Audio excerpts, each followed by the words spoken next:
Antes do tempo existir, antes da primeira estrela brilhar no vazio infinito, havia algo que as Escrituras raramente revelam completamente. Os textos antigos sussurram sobre este momento, e hoje vamos descobrir o que realmente aconteceu nos instantes anteriores à criação do universo. A Bíblia abre com palavras poderosas em Gênesis 1:1. No princípio, Deus criou os céus e a terra. Mas estudiosos debatem há séculos o que existia antes deste princípio. O que havia na mente divina antes da primeira palavra ser pronunciada? Os manuscritos do Mar Morto, descobertos em 1947 nas cavernas de Qumran, contêm fragmentos que expandem nossa compreensão deste momento inicial. Estes textos antigos, preservados por 2000 anos, revelam detalhes que muitas traduções modernas não incluem. Segundo estas fontes, o ato da criação não foi apenas um evento físico, mas uma declaração de guerra espiritual que reverberaria através de toda a história humana. A palavra hebraica usada em Gênesis para criar é bara, um termo reservado exclusivamente para a ação divina. Nenhum ser humano pode bara algo do nada. Esta distinção é crucial porque nos mostra que estamos testemunhando algo absolutamente único na história do universo. O poder necessário para falar e fazer existir galáxias inteiras está além da compreensão humana, mas as Escrituras preservaram este registro para nós. Mas aqui está algo fascinante que poucos percebem. Gênesis 1:2 nos diz que a terra estava sem forma e vazia, e que trevas cobriam a face do abismo. Estudiosos hebraicos apontam que estas palavras podem indicar não apenas ausência, mas um estado de julgamento anterior. Alguns textos apócrifos sugerem que houve uma criação antes da nossa, um mundo anterior que foi destruído por rebelião angelical. Esta teoria, conhecida como Gap Theory, propõe que entre Gênesis 1:1 e 1:2 existem eras inteiras de história não registrada. Isaías 14 e Ezequiel 28 falam sobre a queda de Lúcifer, o querubim ungido que se rebelou contra o trono divino. Estes textos nos dizem que Lúcifer era perfeito em seus caminhos até que se achou iniquidade nele. Sua beleza e sabedoria o encheram de orgulho, e ele declarou: "Subirei acima das alturas das nuvens e serei semelhante ao Altíssimo." Esta rebelião cósmica aconteceu antes da criação da humanidade, mas moldou todo o cenário em que Adão e Eva entrariam.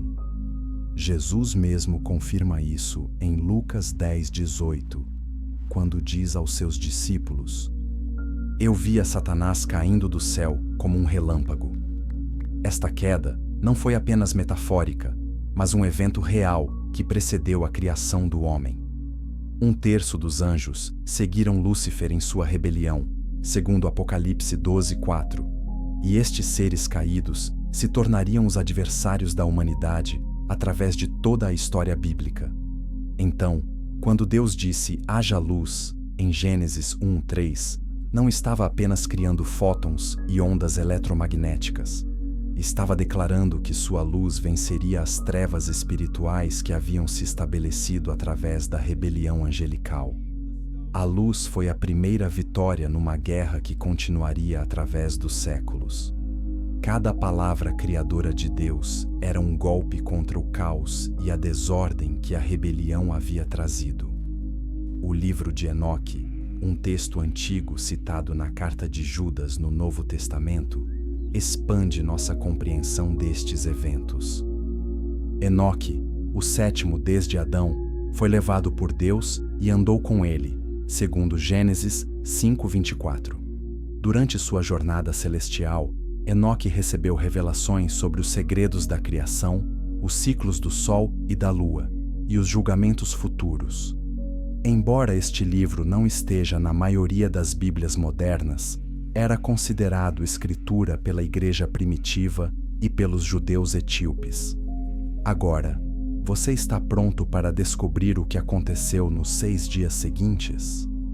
A criação estava prestes a se desdobrar de maneiras que revelariam não apenas o poder de Deus, mas seu plano mestre para derrotar a rebelião e estabelecer um reino eterno através da humanidade. Se você está fascinado com estes mistérios ocultos das Escrituras, inscreva-se neste canal para mais revelações bíblicas que vão transformar sua compreensão da Palavra de Deus. Capítulo 2. Os 6 dias que mudaram a eternidade. O primeiro dia começou com uma declaração que ecoaria através do tempo e da eternidade. Haja luz, Deus proclamou, e instantaneamente a energia pura explodiu através do vazio. Físicos modernos estimam que o Big Bang liberou mais energia em seus primeiros segundos do que existe atualmente em todo o universo visível. As Escrituras registraram este evento milhares de anos antes da ciência moderna descobrir a expansão cósmica. Gênesis 1:4 nos diz que Deus viu que a luz era boa e separou a luz das trevas. Esta separação não foi meramente física, mas espiritual. A luz representava a presença divina, a verdade, a revelação. As trevas representavam não apenas a ausência de luz, mas oposição ativa à vontade de Deus. Cada dia de criação seria um avanço da luz sobre as trevas, da ordem sobre o caos. No segundo dia, algo extraordinário aconteceu que muitos leitores modernos não compreendem completamente. Deus criou o firmamento, ou expansão, que separou águas de águas. A palavra hebraica usada aqui é raquia, que significa algo batido, estendido ou expandido. Textos antigos descrevem este firmamento como uma barreira entre o reino físico e o reino celestial, uma fronteira entre a terra e os lugares celestiais onde os anjos habitam. Curiosamente, este é o único dia da criação sobre o qual Deus não declarou que era bom. Estudiosos debatem o significado deste silêncio. Alguns sugerem que o segundo dia estava incompleto sem o terceiro, quando a terra seca apareceu. Outros propõem interpretações mais profundas relacionadas à guerra espiritual em andamento. O livro de Enoque descreve níveis ou céus diferentes, cada um com propósitos específicos, e sugere que a criação do firmamento estabeleceu estas divisões. O terceiro dia trouxe um desenvolvimento dramático. A terra seca emergiu das águas. Gênesis 1, 9 e 10 registra: ajuntem-se as águas debaixo dos céus num só lugar, e apareça a porção seca. Aqui temos a primeira formação de continentes e oceanos. Evidências geológicas de uma Pangeia original, um supercontinente que depois se fragmentou, confirmam que as massas terrestres da Terra já estiveram unidas. Mas o terceiro dia não terminou ali. Deus ordenou: produza a terra relva, ervas que deem semente e árvores frutíferas. Instantaneamente, a química complexa da fotossíntese começou a operar. Plantas começaram a converter luz solar em energia armazenada, liberando oxigênio como subproduto. Este processo precisava estar funcionando antes que animais ou humanos pudessem sobreviver na Terra. A ordem da criação demonstra planejamento preciso e propósito intencional. O quarto dia apresenta um desafio interessante para aqueles que leem superficialmente. Gênesis 1, 14 e 19 descreve a criação do Sol, da Lua e das estrelas no quarto dia, mas a luz já existia desde o primeiro dia. Como isso é possível? Estudiosos hebraicos explicam que a palavra usada no quarto dia é diferente da palavra usada no primeiro dia. No primeiro dia, Deus criou luz em si. No quarto dia, ele colocou os luminares, ou portadores de luz, em seus lugares designados. Esta distinção é crucial. porque revela algo sobre a natureza de Deus. Ele não depende do sol para ter luz. Apocalipse 21:23 confirma isso ao descrever a Nova Jerusalém. A cidade não precisa de sol nem de lua para brilharem sobre ela, pois a glória de Deus a ilumina. A luz de Deus é primária, a luz solar é derivada. Esta verdade estabelece a soberania divina sobre toda a criação física. O quinto dia trouxe explosão de vida nos oceanos e nos céus. Produzam as águas enxames de seres viventes, Deus ordenou. Baleias gigantes, cardumes de peixes coloridos, criaturas das profundezas oceânicas surgiram instantaneamente. No céu, aves de todas as espécies começaram a voar. O registro fóssil confirma que houve períodos na história da Terra com biodiversidade explosiva, exatamente como Gênesis descreve. Mas algo fascinante acontece quando examinamos o sexto dia mais profundamente. Gênesis 1:24-25 registra a criação dos animais terrestres. Produza a terra seres viventes conforme as suas espécies. Dinossauros, mamíferos, répteis, insetos, todos criados em um único dia. E então, em Gênesis 1:26, vemos algo diferente. Deus não disse, haja ou produza a terra, como nos dias anteriores.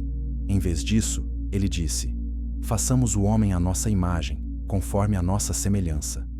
Quem é este nós, no plural? Este é um dos mistérios mais debatidos da teologia. Alguns dizem que Deus estava falando com os anjos. Outros argumentam que esta é uma revelação da Trindade. Pai, Filho e Espírito Santo em consulta divina. João 1:1-3 confirma que Jesus, a Palavra, estava presente na criação. Todas as coisas foram feitas por intermédio dele, e sem ele, nada do que foi feito se fez. A criação do homem foi diferente de tudo o que veio antes. Gênesis 2:7 nos dá detalhes. Formou o Senhor Deus o homem do pó da terra, e soprou em suas narinas o fôlego da vida, e o homem se tornou um ser vivente. Este sopro divino colocou em Adão algo que nenhuma outra criatura possuía: uma alma imortal, capacidade de comunhão com Deus, livre arbítrio moral. Se você está descobrindo verdades que nunca ouviu antes, deixe um like neste vídeo para que mais pessoas possam encontrar estas revelações bíblicas. E prepare-se, porque o que vem a seguir vai revelar segredos sobre o Jardim do Éden que muitos nunca perceberam. Capítulo 3 – O segredo do Jardim do Éden. O Jardim do Éden não era apenas um lugar bonito com flores e árvores. Era o ponto de encontro entre o céu e a terra.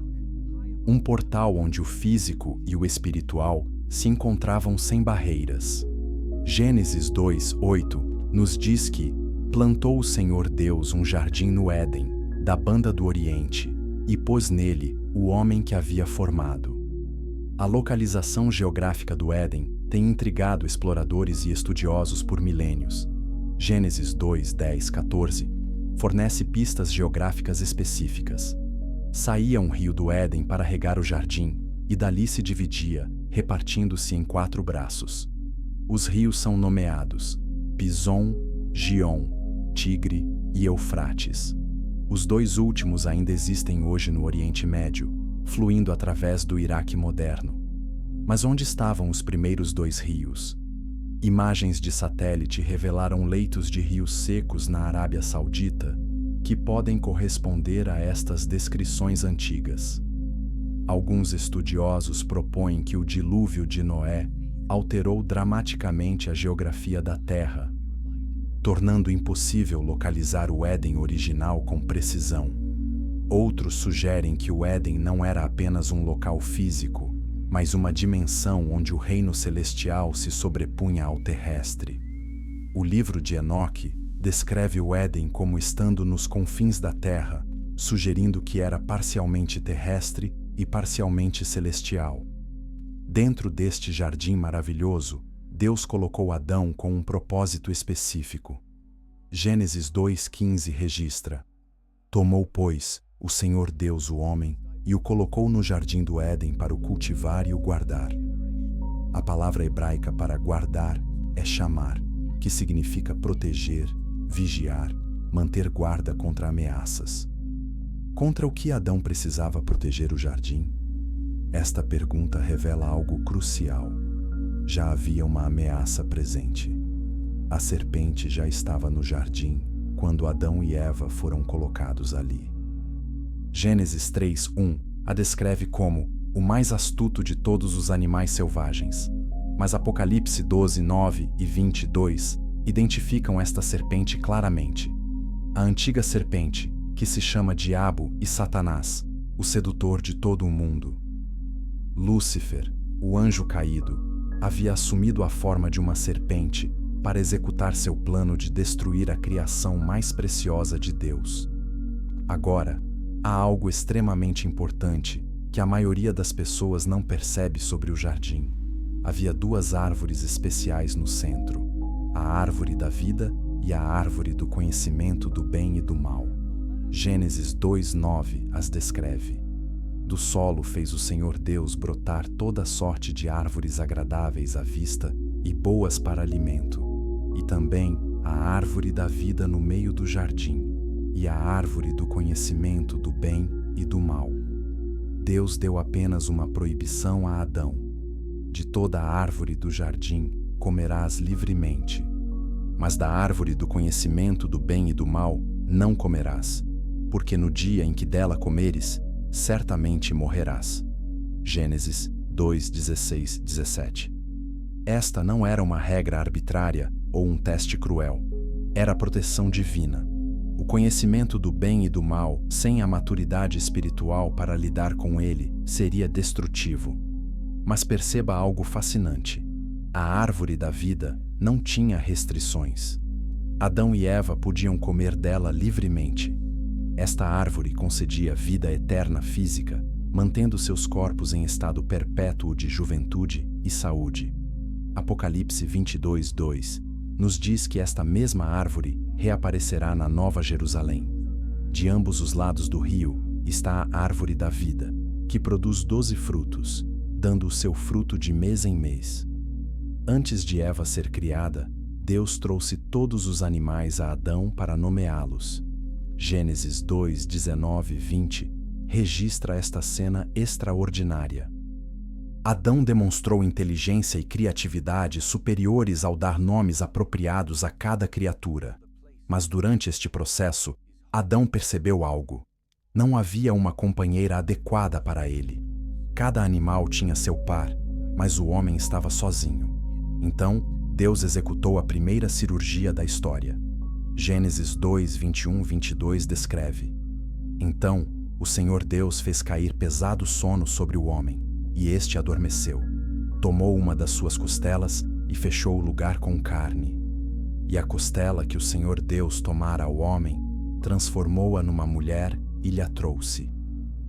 Eva não foi criada do pó como Adão, mas da própria essência de Adão, mostrando que homem e mulher são iguais em valor, diferentes em função. A reação de Adão ao ver Eva é poesia pura. Esta, afinal, é osso dos meus ossos e carne da minha carne. Chamar-se-á varoa, porquanto do varão foi tomada. Gênesis 2:23. Este foi o primeiro casamento, instituído por Deus antes da queda, antes do pecado entrar no mundo. Gênesis 2:24 estabelece o modelo divino. Por isso, deixa o homem pai e mãe e se une à sua mulher, tornando-se os dois uma só carne. Gênesis 2:25 encerra o capítulo com uma imagem de inocência perfeita. Ora, um e outro, o homem e sua mulher, estavam nus e não se envergonhavam. Não havia vergonha, culpa ou medo. A consciência estava limpa, a comunhão com Deus era direta e sem obstáculos. Eles conversavam com Deus face a face no frescor do dia. Esta era a intenção original da criação: relacionamento íntimo e contínuo entre Criador e criatura. Mas na superfície deste paraíso, uma tempestade estava se formando. A serpente estava observando, estudando, planejando. Satanás sabia que não podia atacar Deus diretamente. Então, atacaria através do que Deus mais amava, a humanidade. O plano diabólico estava prestes a ser executado, e nada seria o mesmo depois. Comente abaixo se você já percebeu estes detalhes ocultos sobre o Éden, e continue assistindo porque o que acontece a seguir mudou o destino de toda a humanidade para sempre. Capítulo 4. A queda e a promessa esquecida. A serpente não atacou imediatamente. Estrategista habilidoso, Satanás esperou o momento perfeito. Gênesis 3:1 registra a abertura de sua abordagem. A serpente era o mais astuto de todos os animais selvagens que o Senhor Deus tinha feito. E ela perguntou à mulher: "Foi isto mesmo que Deus disse? Não comam de nenhum fruto das árvores do jardim?" Observe a sutileza aqui. Satanás não negou Deus abertamente. Ele simplesmente questionou, plantou dúvida, distorceu ligeiramente as palavras divinas. Eva respondeu corrigindo a serpente, mas em sua resposta, ela também adicionou algo que Deus não havia dito. Ela afirmou: "Mas do fruto da árvore que está no meio do jardim, disse Deus, dele não comereis, nem tocareis nele, para que não morrais." Gênesis 3:3.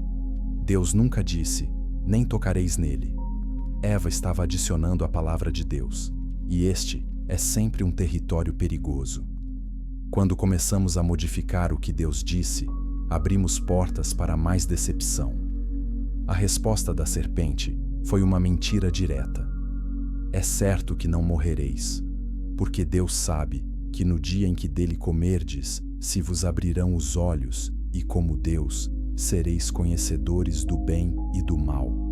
Gênesis 3:4-5. Esta foi a primeira mentira registrada na história humana e estabeleceu o padrão para todas as tentações futuras. Questionar a palavra de Deus, negar as consequências do pecado e prometer elevação através da desobediência. Gênesis 3:6 registra a tragédia. Vendo a mulher que a árvore era boa para se comer, agradável aos olhos e árvore desejável para dar entendimento, tomou-lhe do fruto e comeu e deu também ao marido, e ele comeu. 3 elementos levaram à queda: o desejo físico, boa para comer; o desejo estético, agradável aos olhos; e o orgulho intelectual, desejável para dar entendimento. O apóstolo João identificaria estes mesmos 3 elementos, em 1 João 2,16, como a concupiscência da carne, a concupiscência dos olhos e a soberba da vida. O efeito foi instantâneo e devastador. Gênesis 3:7 nos diz: "Abriram-se então os olhos de ambos, e percebendo que estavam nus, coseram folhas de figueira e fizeram cintas para si." A inocência foi perdida num instante. A vergonha entrou pela primeira vez na experiência humana. Eles tentaram cobrir-se com folhas, mas coberturas humanas nunca são suficientes para lidar com a culpa do pecado. Quando Deus veio ao jardim no frescor do dia, Adão e Eva se esconderam. Esta é a natureza do pecado. Ele sempre nos faz fugir de Deus em vez de correr para Ele. Deus chamou: "Onde estás?" Gênesis 3:9. Esta não era uma pergunta de ignorância. Deus sabia exatamente onde Adão estava. Era uma pergunta de relacionamento, dando a Adão oportunidade de confessar e arrepender-se. Mas a resposta de Adão revelou quanto dano o pecado já havia causado.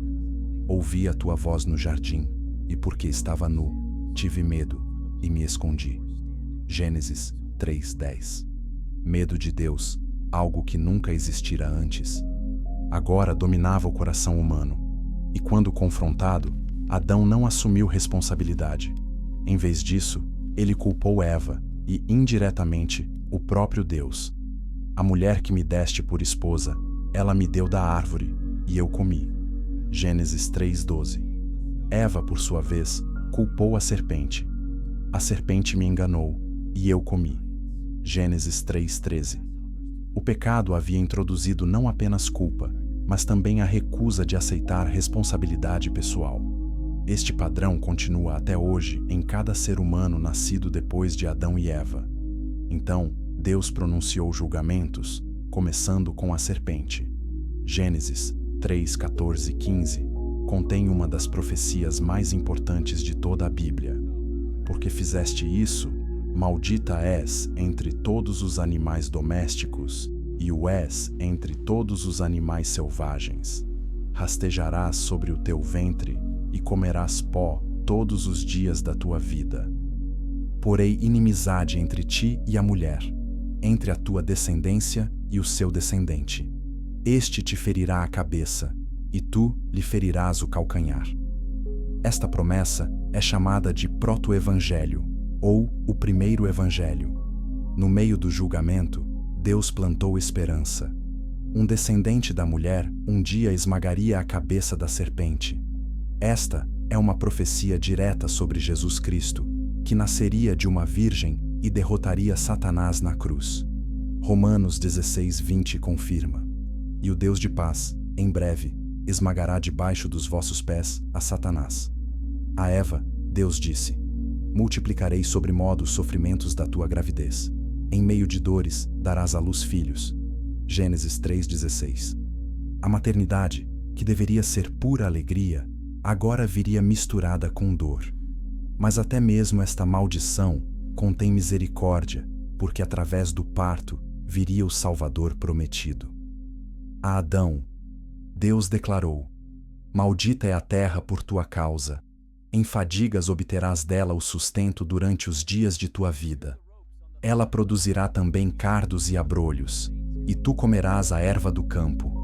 No suor do rosto comerás o teu pão, até que tornes a terra, pois dela foste formado, porque tu és pó, e ao pó tornarás. Gênesis 3, 17 e 19.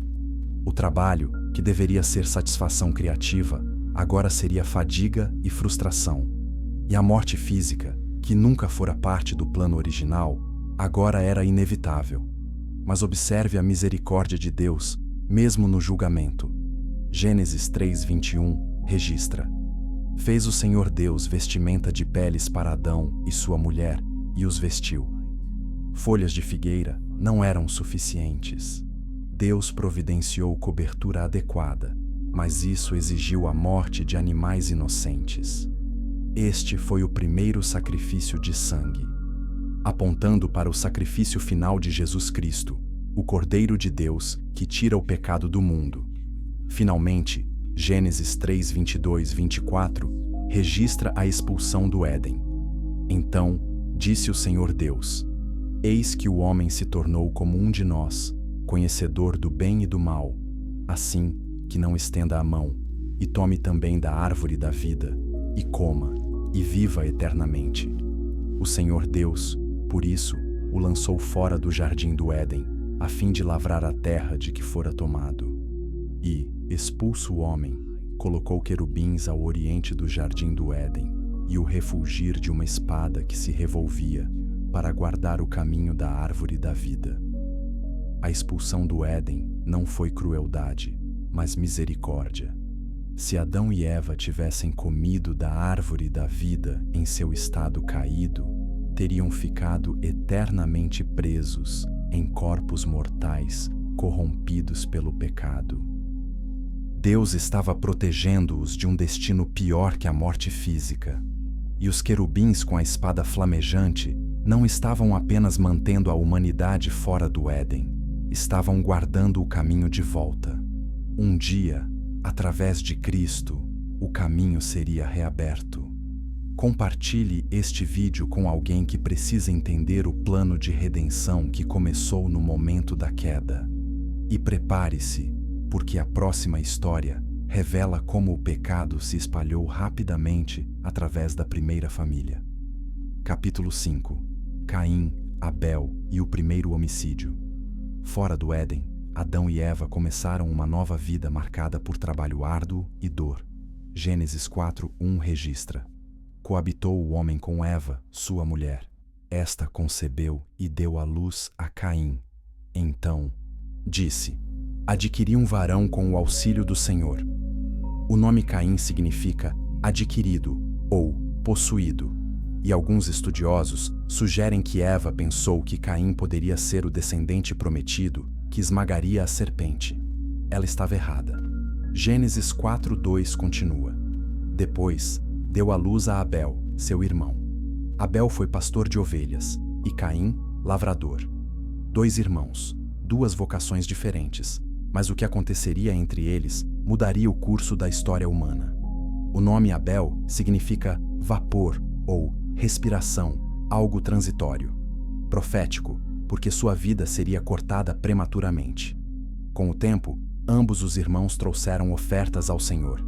Gênesis 4:3-4 descreve: aconteceu que no fim de uns tempos, trouxe Caim do fruto da terra uma oferta ao Senhor. Abel, por sua vez, trouxe das primícias do seu rebanho e da gordura deste. Agradou-se o Senhor de Abel e de sua oferta. Aqui está um detalhe crucial. Abel trouxe das primícias e da gordura, indicando que ele ofereceu o melhor que tinha. Caim simplesmente trouxe do fruto da terra, não necessariamente o melhor. Mas há algo mais profundo acontecendo aqui. Hebreus 11:4 explica: pela fé, Abel ofereceu a Deus mais excelente sacrifício do que Caim, pelo qual obteve testemunho de ser justo, tendo a aprovação de Deus quanto às suas ofertas. A diferença não estava apenas na qualidade da oferta, mas na atitude do coração. Abel ofereceu com fé. Caim ofereceu por obrigação ou tradição. Além disso, Abel ofereceu um sacrifício de sangue, antecipando o princípio estabelecido em Hebreus 9:22. Sem derramamento de sangue, não há remissão. Caim ofereceu o trabalho de suas próprias mãos. O fruto da terra que Deus havia amaldiçoado. Era uma tentativa de aproximar-se de Deus através de esforço humano, em vez de reconhecer a necessidade de um substituto que morreria em seu lugar. Gênesis 4:5 registra a reação de Caim. Mas de Caim e de sua oferta não se agradou. Irou-se, pois, sobremaneira, Caim, e descaiu-lhe o semblante. Raiva e depressão dominaram Caim. Em vez de perguntar por que sua oferta foi rejeitada e buscar fazer o certo, ele permitiu que a amargura crescesse em seu coração. Deus, em sua misericórdia, confrontou Caim antes que o pecado progredisse. Então, lhe disse o Senhor: por que andas irado, e por que descaiu o teu semblante? Se procederes bem, não é certo que serás aceito? Se todavia procederes mal, eis que o pecado jaz à porta. O seu desejo será contra ti, mas a ti cumpre dominá-lo. Gênesis 4:6-7. Deus estava oferecendo a Caim uma chance de arrependimento, advertindo-o de que o pecado estava esperando para dominá-lo. Mas Caim não ouviu. Gênesis 4:8 registra a tragédia. Disse Caim a Abel, seu irmão: vamos ao campo. Estando eles no campo, sucedeu que se levantou Caim contra Abel, seu irmão, e o matou. Este foi o primeiro homicídio da história humana, apenas uma geração após a queda. O pecado estava se espalhando rapidamente, e sua manifestação mais horrível, sangue humano derramado por mãos humanas, havia ocorrido. Deus confrontou Caim com uma pergunta que ecoava a pergunta feita a Adão: onde está Abel, teu irmão? Gênesis 4:9.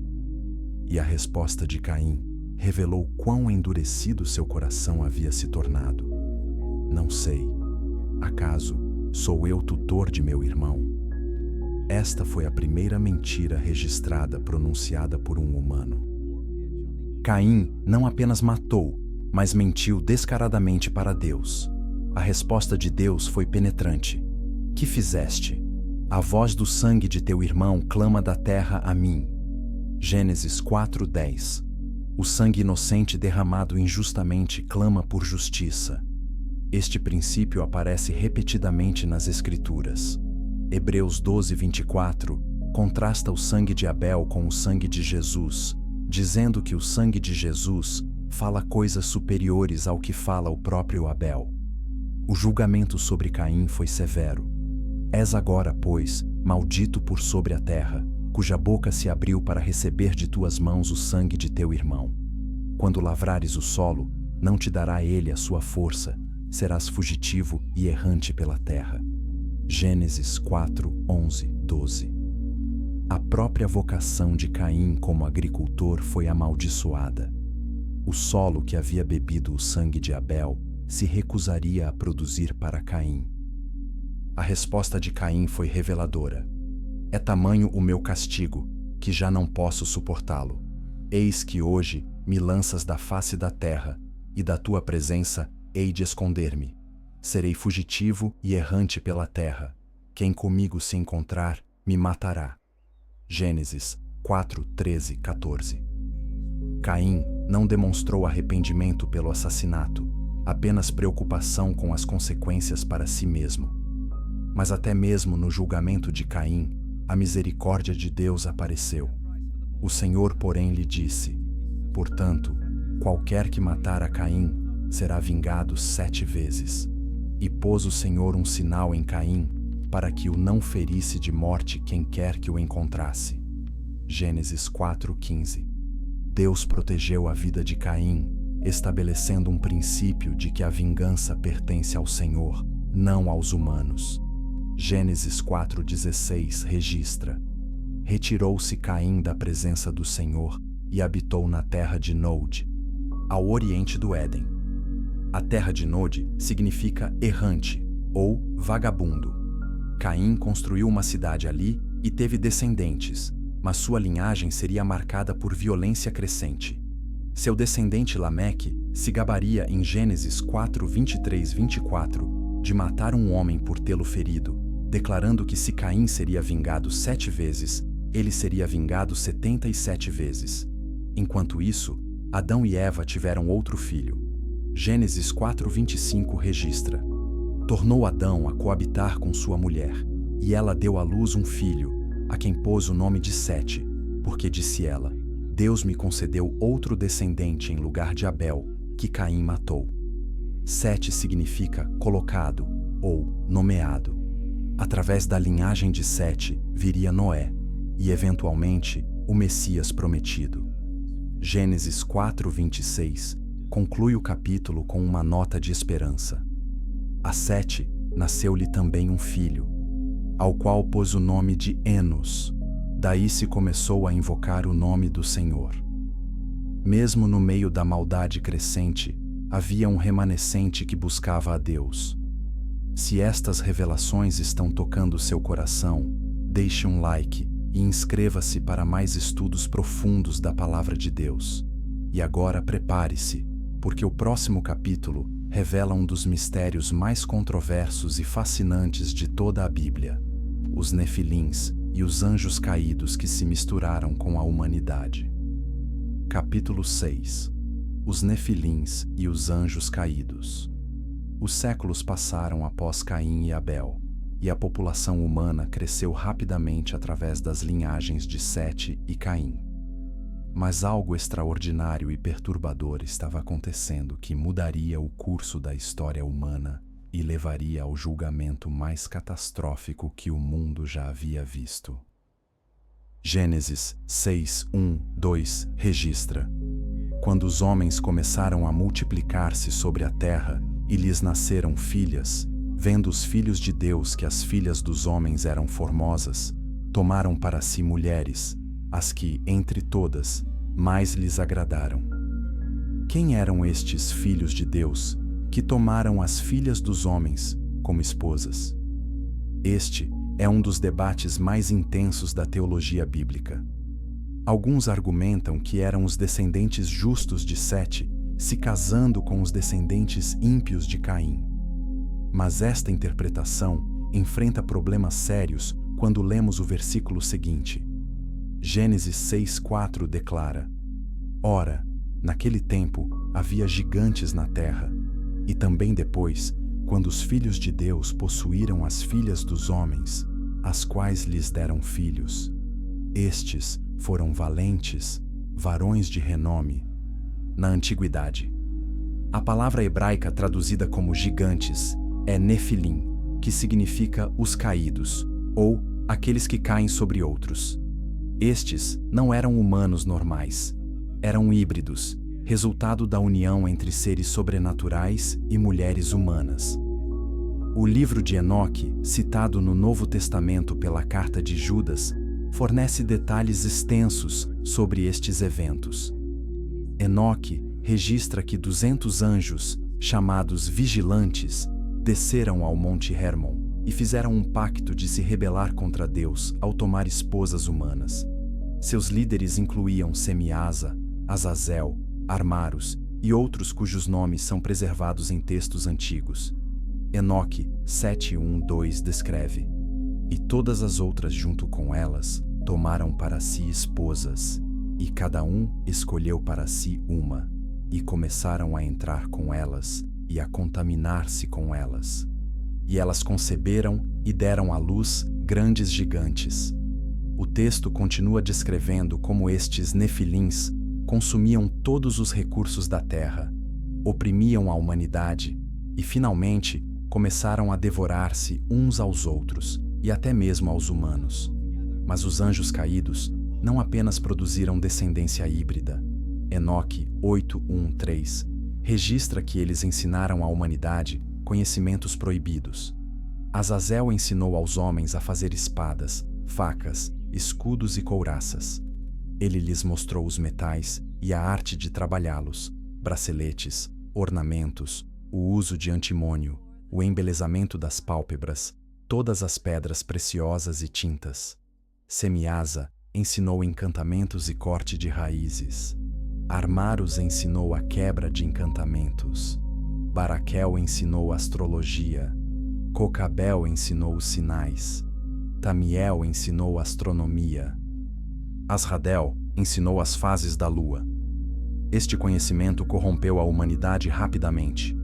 As artes mágicas, feitiçaria, astrologia e fabricação de armas avançadas se espalharam. A violência explodiu à medida que os nefilins e suas tecnologias transformavam a Terra num campo de batalha. Enoque 9:1 registra que os arcanjos Miguel, Gabriel, Rafael e Uriel ouviram os clamores dos humanos oprimidos e levaram suas petições ao Altíssimo. Deus ordenou que os anjos caídos fossem presos. Enoque 10:11-12 registra o julgamento sobre Semiasa. E disse o Senhor a Miguel: Vai, prende Semiasa e seus associados que se uniram às mulheres para se contaminarem com elas em toda a sua impureza. E quando seus filhos tiverem sido destruídos e eles virem a ruína de seus amados, prende-os por 70 gerações nas colinas da terra, até o dia de seu julgamento final. Pedro confirma este evento em 2 Pedro 2:4. Porque Deus não poupou anjos quando pecaram, antes, precipitando-os no inferno, os entregou a abismos de trevas, reservando-os para juízo. A palavra grega usada aqui para inferno é Tártaros, uma prisão especial para estes anjos caídos específicos, distinta do Hades ou Guerrena. Judas 6 adiciona mais detalhes. E a anjos, os que não guardaram o seu estado original, mas abandonaram o seu próprio domicílio, ele tem guardado sob trevas, em algemas eternas, para o juízo do grande dia. Estes anjos abandonaram seu domicílio, um termo que no grego original refere-se ao corpo celestial apropriado para anjos, e tomaram corpos inadequados para produzir descendência com humanos. Mas, e quanto aos nefilins? Quando Deus decidiu destruir a terra com o dilúvio, os corpos físicos dos nefilins morreram. Enoque 15:8-10 explica o que aconteceu com seus espíritos. Mas agora, Os gigantes que nasceram dos espíritos e da carne serão chamados espíritos malignos sobre a terra, e sua morada será sobre a terra. Os espíritos dos gigantes, dos nefilins, que afligem, oprimem, invadem, combatem e destroem sobre a terra e causam dificuldades, estes não comem, mas jejuam e causam sede e ofensas. E estes espíritos se levantarão contra os filhos dos homens e contra as mulheres, porque deles procederam. Isto explica a origem dos demônios que vemos operando no Novo Testamento. Eles são os espíritos desencarnados dos nefilins, diferente dos anjos caídos que têm corpos espirituais. Os demônios buscam possuir corpos humanos porque não têm corpos próprios. Jesus confirmou a existência destes seres quando expulsou legiões de demônios durante seu ministério terreno. Mas aqui está algo que surpreende muitos. Gênesis 6:4 diz que havia nefilins naquele tempo e também depois. Depois do quê? Depois do dilúvio. Números 13:33 confirma. Também vimos ali gigantes, filhos de Anak, descendentes dos gigantes.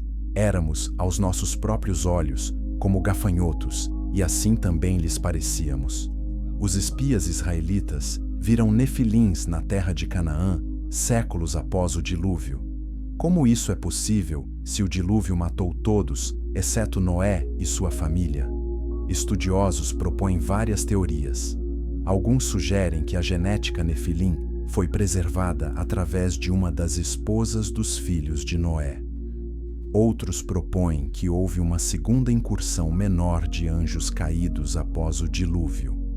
O gigante Golias, derrotado por Davi em 1 Samuel 17, tinha quase 3 metros de altura e pode ter tido herança nefilim.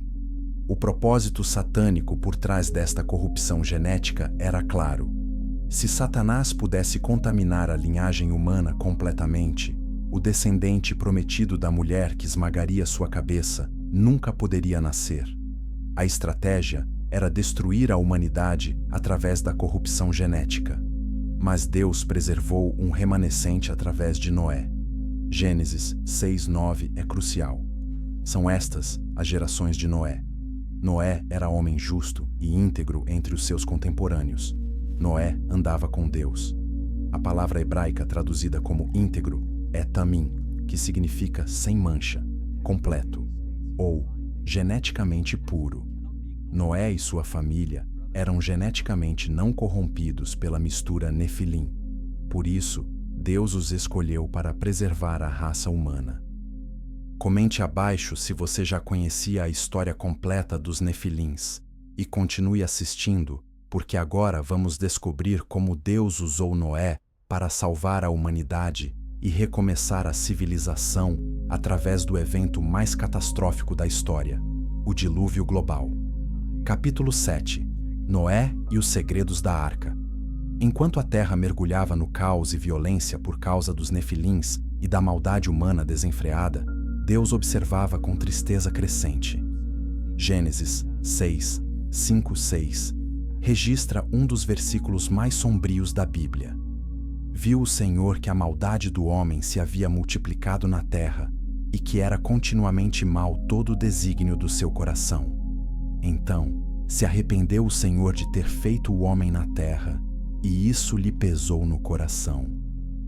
A palavra hebraica traduzida como arrependeu não significa que Deus cometeu um erro. Significa que ele sentiu profunda dor emocional, lamentou o estado ao qual sua criação havia caído. Deus não muda de opinião, mas ele sente profundamente. E sua decisão foi clara. Disse o Senhor: farei desaparecer da face da terra o homem que criei, o homem e o animal, os répteis e as aves dos céus, porque me arrependo de os haver feito. Gênesis 6:7. Mas no meio deste julgamento iminente havia esperança. Gênesis 6:8 declara: porém, Noé achou graça diante do Senhor. A palavra graça aqui é significativa.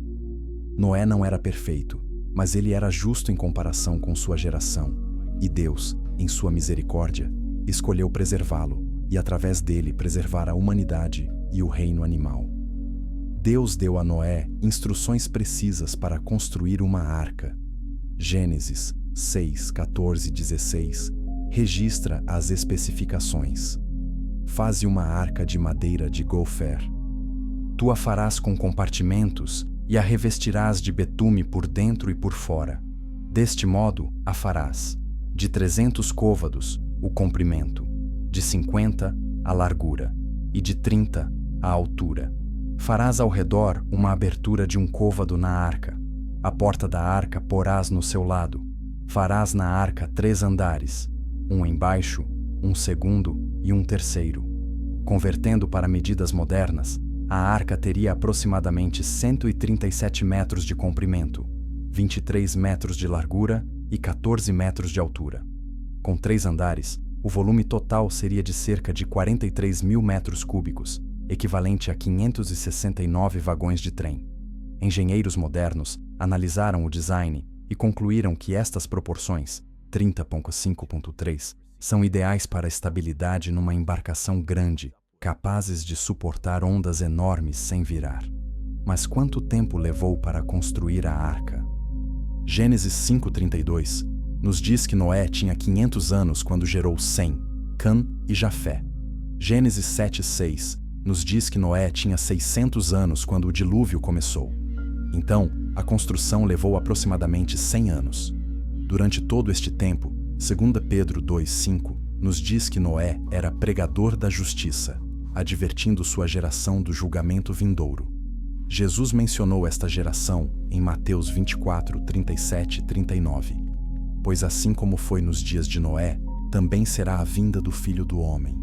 Porquanto, assim como nos dias anteriores ao dilúvio comiam e bebiam, casavam e davam-se em casamento, até ao dia em que Noé entrou na arca, e não o perceberam, senão quando veio o dilúvio e os levou a todos, assim será também a vinda do Filho do Homem. A geração de Noé não estava apenas praticando maldade, estava vivendo como se nada fosse mudar, ignorando deliberadamente as advertências. Quando a arca ficou pronta, Deus ordenou: entra na arca, tu e toda a tua casa, porque reconheço que tens sido justo diante de mim no meio desta geração. Gênesis 7:1. Então começou o processo extraordinário de embarcar os animais. Gênesis 7:2-3 especifica: de todos os animais limpos levarás contigo 7 pares, o macho e sua fêmea. Mas dos animais imundos, um par, o macho e sua fêmea. Também das aves dos céus, 7 pares, macho e fêmea, para se conservar a semente sobre a face da terra. Como todos estes animais caberiam na arca? Críticos frequentemente ridicularizam a história, imaginando vacas, elefantes e dinossauros adultos entrando na arca. Mas o texto não diz que Deus trouxe animais velhos. Provavelmente eram jovens, menores e mais capazes de sobreviver ao estresse da viagem e de reproduzir depois. Além disso, não era necessário levar cada espécie moderna, mas apenas os tipos genéticos básicos dos quais as variedades modernas descendem. Quanto aos dinossauros, sim, eles estavam na arca. Não use o termo dinossauro, porque essa palavra só foi inventada em 1841. A Bíblia os chama de Tanim, grandes monstros marinhos, Behemoth, descrito em Jó 40:15-24 como tendo cauda como cedro, e Leviatã, descrito em Jó 41. Culturas ao redor do mundo têm lendas de dragões, porque humanos viveram junto com estas criaturas após o dilúvio. Finalmente, Gênesis 7:16 registra um detalhe crucial. Entraram macho e fêmea de toda a carne, como Deus ordenara a Noé, e o Senhor o fechou dentro da arca. Deus mesmo fechou a porta. Não havia mais chance de arrependimento para aqueles que ficaram fora. A misericórdia tinha limite de tempo, e o julgamento estava prestes a começar. Então começou a chuva. Gênesis 7:11-12 descreve: No ano 600 da vida de Noé, aos 17 dias do segundo mês, nesse dia romperam-se todas as fontes do grande abismo, e as comportas do céu se abriram, e houve copiosa chuva sobre a terra durante 40 dias e 40 noites. Dois fenômenos simultâneos: as fontes do grande abismo se rompendo e as comportas dos céus se abrindo. O que eram estas fontes do grande abismo? Evidências geológicas sugerem atividade vulcânica e tectônica massiva. Vastas quantidades de água subterrânea podem ter explodido para a superfície através de fissuras na crosta terrestre. Simultaneamente, torrentes de água caíram do céu. Alguns estudiosos propõem que antes do dilúvio havia uma camada de vapor d'água na atmosfera superior, o firmamento de Gênesis 1, que colapsou, liberando quantidades monumentais de água. As águas subiram rapidamente. Gênesis 7, 19 e 20 registra: as águas prevaleceram excessivamente sobre a terra e cobriram todos os altos montes que havia debaixo do céu. 15 côvados acima prevaleceram as águas, e os montes foram cobertos.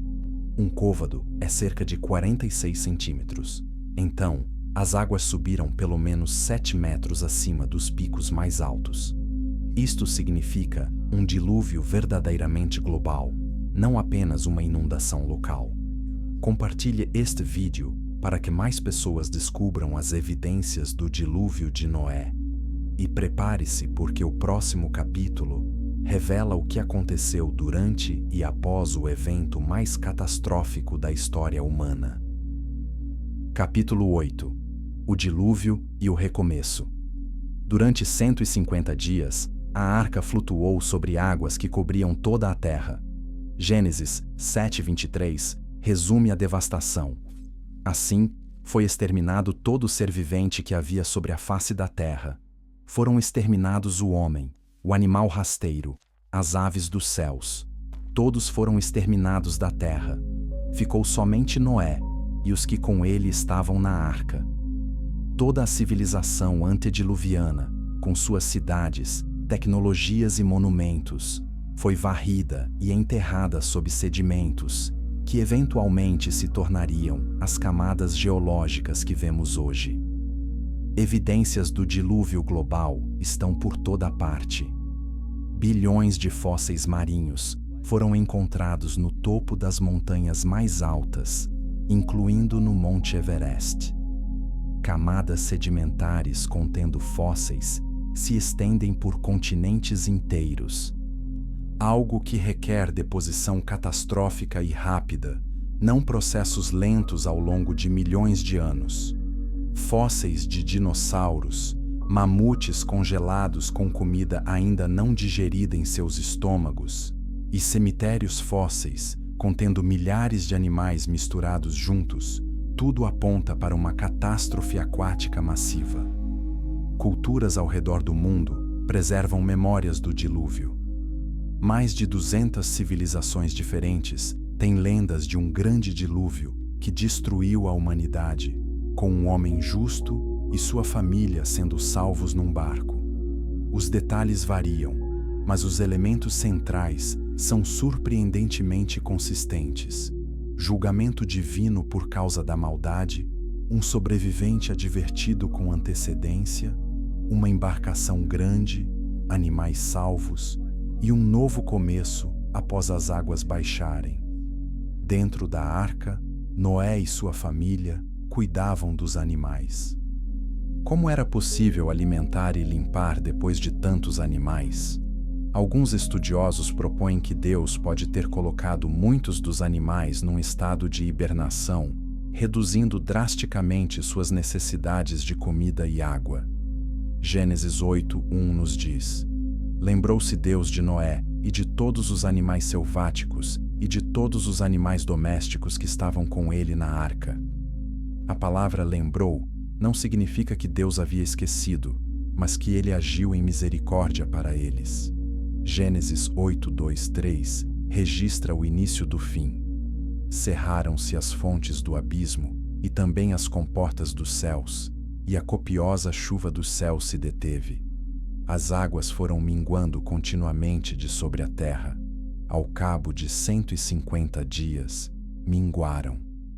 O processo de drenagem levou tempo, mas gradualmente a arca começou a se assentar. Gênesis 8:4 nos dá um detalhe geográfico específico. No dia 17 do 7º mês, repousou a arca sobre os montes de Ararat. Ararat é uma cadeia montanhosa na moderna Turquia, perto das fronteiras com a Armênia e Irã. Por séculos, exploradores têm procurado os restos da arca nestas montanhas. Alguns afirmam ter encontrado estruturas anômalas sob o gelo no topo do Monte Ararat, mas evidências conclusivas permanecem elusivas. Depois que a arca se assentou, Noé esperou pacientemente. Após 40 dias, ele abriu a janela e enviou um corvo, que ficou voando de um lado para outro até que as águas secassem. Então, enviou uma pomba, mas ela voltou porque não havia encontrado lugar para pousar. 7 dias depois, enviou a pomba novamente.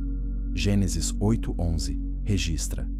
À tarde, ela voltou para ele. Trazia no bico uma folha nova de oliveira. Assim, soube Noé que as águas tinham minguado de sobre a terra. A oliveira cresce rapidamente e pode brotar novamente, mesmo depois de ser submersa. Este ramo de oliveira se tornou um símbolo universal de paz e novo começo. 7 dias depois, Noé enviou a pomba novamente, e desta vez ela não voltou, indicando que havia encontrado lugar adequado para habitar.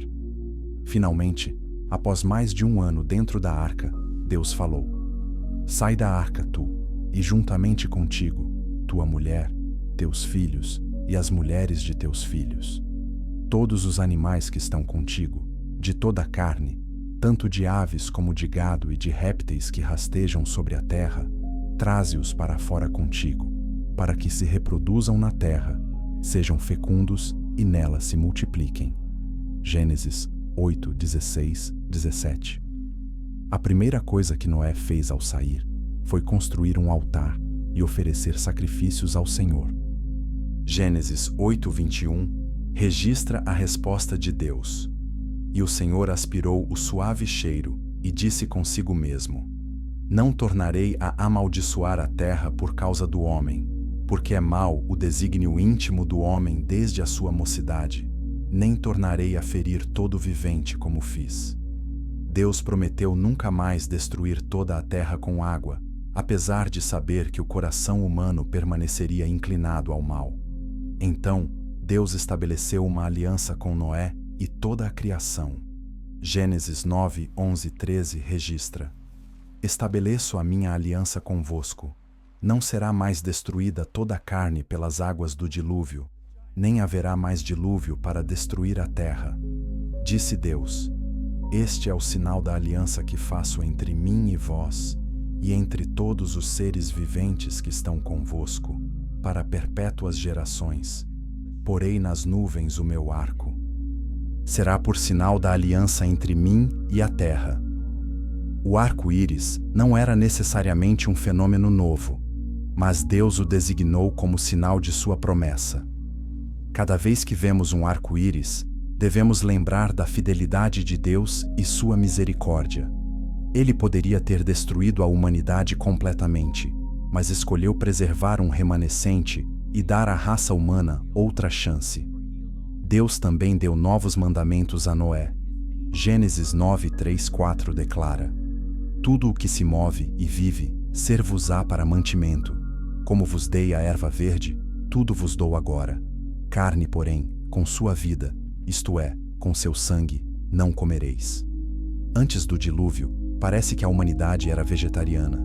Agora, pela primeira vez, Deus permitiu explicitamente comer carne, com a condição de que o sangue, representando a vida, não fosse consumido. Mais significativamente, Deus estabeleceu o princípio da justiça humana. Quem derramar sangue de homem, pelo homem, terá o seu sangue derramado, porque Deus fez o homem segundo a sua imagem. Gênesis 9, 6. Este é o fundamento bíblico para a pena capital e para o governo humano. O assassinato é tão sério porque destrói um portador da imagem de Deus. Se você está vendo como Deus preservou seu plano através do dilúvio, inscreva-se para mais revelações bíblicas profundas. E agora, prepare-se para descobrir como Deus chamou um homem que mudaria a história para sempre. Abraão, o pai da fé. Capítulo 9. Abraão e a aliança eterna. Séculos após o dilúvio, a humanidade havia novamente se multiplicado e se espalhado pela terra, mas também havia novamente se afastado de Deus. A Torre de Babel, registrada em Gênesis 11, representa a tentativa humana de alcançar o céu através de esforço próprio e estabelecer um nome para si mesmos. Deus confundiu suas línguas e os espalhou, mas a idolatria e o politeísmo dominavam a maior parte do mundo. Em Ur dos Caldeus, uma cidade sofisticada na Mesopotâmia, atual Iraque, viveu um homem chamado Abrão, mais tarde renomeado Abraão. Josué 24:2 revela: Assim diz o Senhor, Deus de Israel: Antigamente, vossos pais, Terá, pai de Abraão e de Naor, habitaram da além do Eufrates e serviram a outros deuses. A família de Abraão era idólatra, adorando os deuses da lua e outras divindades mesopotâmicas. Mas o Deus verdadeiro apareceu a Abraão. Atos 7:2-3 registra: O Deus da glória apareceu a nosso pai Abraão quando estava na Mesopotâmia, antes de habitar em Harã. E disse-lhe: Sai da tua terra e da tua parentela, e vem para a terra que eu te mostrarei. Este chamado exigia fé radical. Abraão teria que deixar tudo o que conhecia sua cultura, família, segurança, para ir a um lugar que Deus revelaria somente durante a jornada. Gênesis 12:1-3 registra a promessa extraordinária que acompanhou o chamado. Sai da tua terra, da tua parentela e da casa de teu pai, e vai para a terra que te mostrarei. De ti farei uma grande nação, e te abençoarei, e te engrandecerei o nome. Sê tu uma bênção. Abençoarei os que te abençoarem, e amaldiçoarei os que te amaldiçoarem. Em ti serão benditas todas as famílias da terra. Esta aliança abraâmica é fundamental para toda a história bíblica. Deus prometeu 3 coisas principais: descendentes numerosos, uma grande nação, uma terra específica, Canaã, e bênção universal. Todas as famílias da terra seriam abençoadas através de Abraão. Esta última promessa se cumpriu em Jesus Cristo, descendente de Abraão, através de quem todas as nações podem ser abençoadas com salvação. Abraão obedeceu. Gênesis 12:4 simplesmente afirma: Partiu Abrão, como o Senhor lhe havia ordenado. Aos 75 anos de idade, Abraão deixou tudo e viajou com sua esposa Sara, seu sobrinho Ló e seus servos para Canaã. Quando chegaram, Deus disse: À tua descendência darei esta terra. Gênesis 12:7. A promessa estava começando a se materializar, mas havia um problema enorme. Sara era estéril. Como Abraão poderia ter descendentes numerosos se sua esposa não podia ter filhos? Anos passaram sem filhos. Gênesis 15 registra um momento crucial quando Abraão questionou Deus sobre a promessa. Deus o levou para fora e disse: Olha para os céus e conta as estrelas, se é que podes. Será assim a tua posteridade. E então vem um dos versículos mais importantes de toda a Bíblia. Ele creu no Senhor, e isso lhe foi imputado para a justiça. Gênesis 15:6. Abraão não foi considerado justo por causa de suas obras, mas por causa de sua fé. Paulo usaria este versículo em Romanos 4 e Gálatas 3 para provar que salvação sempre foi pela fé, não por obras ou pela lei. Abraão é o pai de todos os que creem, judeus ou gentios. Sua fé estabeleceu o padrão para todos os que viriam depois. Mas a fé de Abraão foi testada severamente. Quando ele tinha 86 anos e Sara 76, sem ainda ter filhos, Sara sugeriu que Abraão tivesse um filho através de sua serva egípcia, Hagar. Abraão concordou, e Ismael nasceu. Mas este não era o filho da promessa. Deus havia prometido que o herdeiro viria através de Sara, não através de uma serva. 13 anos depois, quando Abraão tinha 99 anos, Deus apareceu novamente. Gênesis 17, 1-2 registra: quando atingiu Abrão a idade de 99 anos, apareceu-lhe o Senhor e disse-lhe: Eu sou o Deus Todo-Poderoso. Anda na minha presença e sê perfeito. Farei uma aliança entre mim e te multiplicarei extraordinariamente. Neste encontro, Deus mudou o nome de Abrão para Abraão, de pai exaltado para pai de multidões, e o nome de Sarai para Sara, ambos significando princesa. Deus também instituiu a circuncisão como sinal da aliança. E Deus fez uma promessa específica: a Sara, tua mulher, darei um filho, abençoá-la-ei, e será mãe de nações, reis de povos procederão dela. Gênesis 17:16. Abraão riu internamente pensando: a um homem de 100 anos há de nascer um filho? Dará à luz Sara com seus 90 anos? Gênesis 17:17. Era humanamente impossível, mas Gênesis 18:14 proclama uma verdade eterna. Acaso, para o Senhor há coisa demasiadamente difícil? 1 ano depois, conforme prometido, Sara deu à luz Isaque, cujo nome significa riso. O nascimento de Isaque foi milagroso, um ato criativo de Deus revertendo o envelhecimento dos corpos de Abraão e Sara. Romanos 4:19-21 descreve: e sem enfraquecer na fé, embora levasse em conta o seu próprio corpo amortecido, sendo já de 100 anos, e a idade avançada de Sara, não duvidou, por incredulidade, da promessa de Deus, mas, pela fé, se fortaleceu, dando glória a Deus, estando plenamente convicto de que ele era poderoso para cumprir o que prometera. Mas o teste de fé mais severo ainda estava por vir. Depois que Isaque cresceu, provavelmente adolescente ou jovem adulto, Deus disse a Abraão: toma teu filho, teu único filho, Isaque, a quem amas, e vai-te à terra de Moriá. Oferece-o ali em holocausto, sobre um dos montes, que eu te mostrarei. Gênesis 22:2. Esta ordem parecia contradizer tudo o que Deus havia prometido. Como os descendentes viriam através de Isaque se Isaque fosse morto? Mas Abraão obedeceu sem hesitação. Hebreus 11:17-19 explica seu raciocínio. Pela fé, Abraão, quando posto à prova, ofereceu Isaque. Estava mesmo para sacrificar o seu unigênito, aquele que acolheu alegremente as promessas, a quem se tinha dito: em Isaque será chamada a tua descendência. Porque considerou que Deus era poderoso até para ressuscitá-lo dentre os mortos, de onde também, figuradamente, o recobrou. No Monte Moriá, o mesmo lugar onde séculos depois o Templo de Salomão seria construído, Abraão construiu um altar, amarrou Isaque e levantou a faca. Mas Gênesis 22:11-12 registra: mas do céu lhe bradou o anjo do Senhor: Abraão, Abraão. Ele respondeu: eis-me aqui.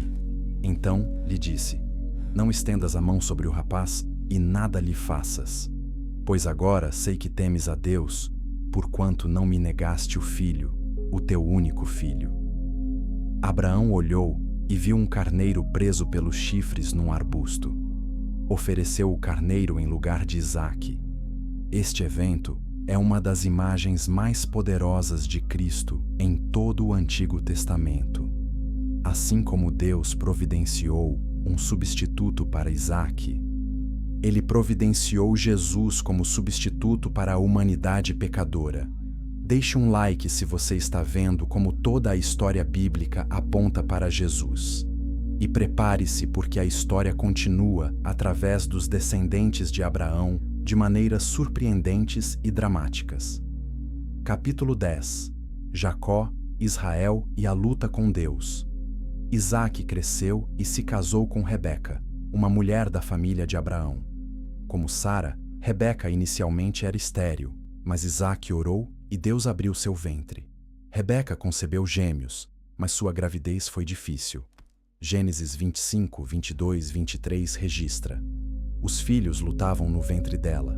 Então disse: se é assim, por que vivo eu? E foi consultar ao Senhor. Respondeu-lhe o Senhor: 2 nações há no teu ventre, 2 povos, nascidos de ti, se dividirão. Um povo será mais forte que o outro, e o mais velho servirá ao mais moço. Esta profecia desafiava todas as normas culturais. Nas sociedades antigas, o primogênito recebia a bênção principal e herança dupla. Mas Deus estava declarando que o mais novo dominaria sobre o mais velho. Quando os gêmeos nasceram, o primeiro saiu vermelho e peludo. Chamaram-no Esaú. O segundo saiu segurando o calcanhar de Esaú. Chamaram-no Jacó, que significa suplantador, ou aquele que segura o calcanhar. A rivalidade entre os irmãos começou cedo. Esaú era caçador, homem do campo, favorito de Isaque. Jacó era quieto, ficava nas tendas, favorito de Rebeca. Um dia, Esaú voltou do campo faminto. Jacó estava preparando um cozido de lentilhas. Gênesis 25, 31, 33 registra a transação. Disse Jacó: vende-me primeiro a tua primogenitura. Ele respondeu: estou a ponto de morrer. De que me aproveitará o direito de primogenitura? Então, disse Jacó: jura-me primeiro. Ele jurou e vendeu a sua primogenitura a Jacó. Hebreus 12:16 chama Esaú de profano, não porque a primogenitura era sagrada em si, mas porque ele desprezou algo de valor espiritual por gratificação física imediata. Esta decisão impulsiva teria consequências duradouras. Anos depois, quando Isaque estava velho e cego, ele decidiu abençoar Esaú antes de morrer. Mas Rebeca ouviu e conspirou com Jacó para enganar Isaque. Enquanto Esaú estava caçando, Rebeca preparou comida como Isaque gostava e vestiu Jacó com as roupas de Esaú.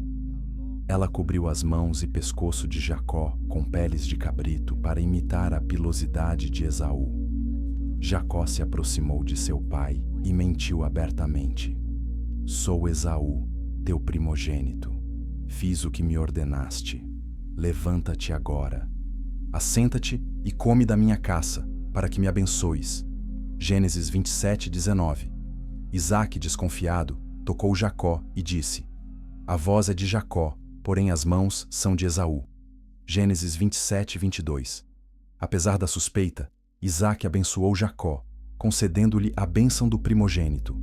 Quando Esaú voltou e descobriu o engano, gritou um grande e muito amargo brado e pediu a seu pai: abençoa-me também a mim, meu pai. Gênesis 27:34. Mas a bênção principal havia sido dada e era irrevogável. Esaú guardou ódio mortal contra Jacó e planejou matá-lo. Rebeca, ouvindo sobre a ameaça, enviou Jacó para Harã, para a casa de seu irmão Labão, com a desculpa de encontrar uma esposa entre seu próprio povo. Jacó fugiu, deixando para trás sua família e a terra da promessa. Durante sua fuga, algo extraordinário aconteceu.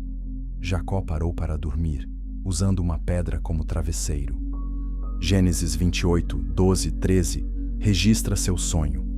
Eis posta na terra uma escada cujo topo atingia o céu, e os anjos de Deus subiam e desciam por ela. Perto dele estava o Senhor e lhe disse: eu sou o Senhor, Deus de Abraão, teu pai, e Deus de Isaque. A terra em que agora estás deitado, eu te darei, a ti e à tua descendência. Apesar de Jacó ser enganador e manipulador, Deus graciosamente confirmou que a aliança abraâmica continuaria através dele. Quando Jacó acordou, declarou: na verdade, o Senhor está neste lugar, e eu não o sabia. Gênesis 28:16. Ele chamou aquele lugar de Betel, que que significa casa de Deus. Jacó chegou a Harã e conheceu Raquel, filha de Labão, junto a um poço. Foi amor à primeira vista. Jacó concordou em trabalhar 7 anos para se casar com Raquel. Gênesis 29:20 diz que estes anos lhe pareceram como poucos dias, pelo muito que a amava. Mas na noite do casamento, Labão enganou Jacó, dando-lhe Leia, a filha mais velha, em vez de Raquel. Quando Jacó descobriu na manhã seguinte, confrontou Labão. Que é isto que me fizeste? Não foi por Raquel que te servi? Por que, pois, me enganaste? Gênesis 29:25. A ironia é palpável. Jacó, o enganador, estava sendo enganado. Labão explicou que o costume local não permitia casar a filha mais nova antes da mais velha. Jacó trabalhou mais 7 anos para se casar com Raquel também. Através de Leia, Raquel e suas servas Bila e Zilpa, Jacó teve 12 filhos: Ruben, Simeão, Levi, Judá, Dan, Naftali, Gade, Azer, Issacar, Zebulon, José e Benjamim. Estes se tornariam os patriarcas das 12 tribos de Israel. Mas a rivalidade entre Leia e Raquel, e mais tarde entre seus filhos, causaria sofrimento tremendo. Após 20 anos em Harã, Deus ordenou a Jacó retornar a Canaã. Jacó saiu secretamente com suas esposas, filhos e rebanhos. Quando Labão descobriu, perseguiu Jacó, mas Deus o advertiu em sonho. Guarda-te, que não fales a Jacó nem bem nem mal. Gênesis 31:24. Labão e Jacó fizeram um pacto e se separaram em paz. Mas agora, Jacó enfrentava um perigo maior: Esaú. Mensageiros informaram que Esaú estava vindo ao seu encontro com 400 homens. Jacó, aterrorizado, orou fervorosamente e dividiu seu acampamento em 2 grupos para que, se um fosse atacado, o outro pudesse escapar. Ele enviou presentes generosos à frente para apaziguar Esaú. Na noite anterior ao encontro com Esaú, Jacó enviou sua família através do ribeiro de Jaboque e ficou sozinho. Então, Gênesis 32:24-30 registra um dos eventos mais misteriosos da Bíblia. Tendo ficado Jacó sozinho, lutava com ele um homem até ao romper do dia. Vendo este que não podia com ele, tocou-lhe na articulação da coxa. Deslocou-se a juntura da coxa de Jacó, na luta com o homem. Disse este: Deixa-me ir, pois já rompeu o dia. Respondeu Jacó: Não te deixarei ir se me não abençoares. Perguntou-lhe, pois: Como te chamas? Ele respondeu: Jacó. Então disse: Já não te chamarás Jacó, e sim Israel, pois como príncipe lutaste com Deus e com os homens e prevaleceste. Tornou Jacó: Dize, rogo-te, como te chamas? Respondeu ele: Por que perguntas pelo meu nome? E o abençoou ali. Quem era este homem? Oseias 12:3-4. Identifica-o como o anjo do Senhor, uma aparição pré-encarnada de Cristo. Jacó lutou com Deus e prevaleceu não por força física, mas por persistência e fé. Seu nome foi mudado para Israel, que significa aquele que luta com Deus, ou príncipe de Deus. Esta luta transformou Jacó de enganador manipulador em homem quebrantado, que dependia de Deus. No dia seguinte, Jacó encontrou Esaú. Mas em vez de vingança, Esaú correu ao seu encontro, o abraçou e chorou. O perdão substituiu o ódio. Gênesis 33:10 registra as palavras de Jacó: Tenho visto o teu rosto, como se tivesse contemplado o semblante de Deus, porquanto me recebeste favoravelmente. A reconciliação dos irmãos depois de tantos anos demonstrou o poder do perdão e da graça de Deus. Inscreva-se se você está vendo como Deus transforma pessoas imperfeitas e usa-as em seu plano. E agora, a história nos leva ao capítulo seguinte, onde um dos filhos de Jacó enfrentará traição, escravidão e prisão. Mas através de tudo isso, o plano de Deus se revelará de maneiras extraordinárias. Capítulo 11. José no Egito. traição e redenção. Entre os 12 filhos de Jacó, havia um que se destacava: José, o primeiro filho de Raquel, a esposa amada.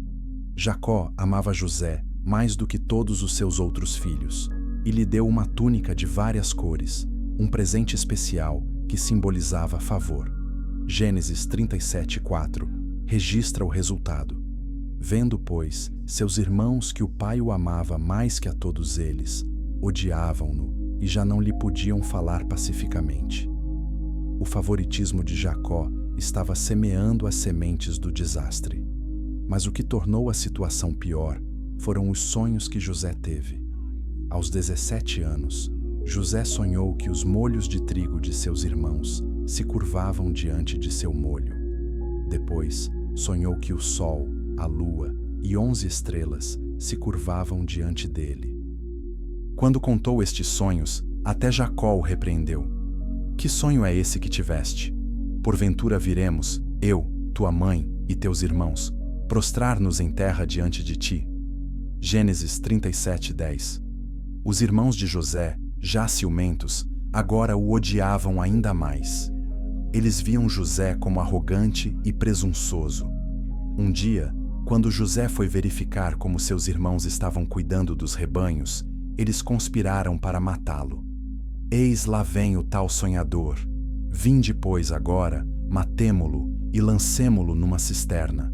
Diremos que um animal selvagem o comeu. Veremos o que será dos seus sonhos. Gênesis 37:19 e 20. Rúben, o mais velho, tentou salvá-lo, sugerindo que o lançassem numa cisterna sem matá-lo, planejando resgatá-lo depois. Mas quando uma caravana de mercadores ismaelitas passou, Judá sugeriu vender José como escravo. Gênesis 37:28 registra: Quando, pois, passaram os mercadores midianitas, tiraram José, alçando-o da cisterna, e o venderam por 20 siclos de prata aos ismaelitas. Estes, então, o levaram para o Egito. Para encobrir o crime, os irmãos pegaram a túnica de José, a rasgaram e a mergulharam no sangue de um bode. Levaram-na a Jacó, dizendo: Achamos isto, reconhece se é ou não a túnica de teu filho. Gênesis 37:32. Jacó imediatamente reconheceu a túnica e concluiu que José havia sido devorado por um animal selvagem. Seu lamento foi profundo. Chorá-lo-ei até que eu desça para junto dele à sepultura. Gênesis 37:35. No Egito, José foi vendido a Potifar, oficial de Faraó e capitão da guarda. Mas Gênesis 39:2 nos diz: O Senhor era com José, que veio a ser homem próspero, e estava na casa de seu senhor egípcio. Tudo o que José fazia prosperava porque a bênção de Deus estava sobre ele. Potifar percebeu isso e colocou José encarregado de toda a sua casa. José era formoso de porte e de aparência. Gênesis 39:6. E a esposa de Potifar começou a tentar seduzi-lo. Dia após dia, ela o convidava a deitar-se com ela, mas José recusava firmemente. Ele respondeu: Como, pois, cometeria eu tamanha maldade e pecaria contra Deus? Gênesis 39:9. Para José, o pecado não era apenas ofensa contra Potifar, mas contra Deus. Um dia, quando estavam sozinhos na casa, ela o agarrou pela roupa. José fugiu, deixando sua capa nas mãos dela.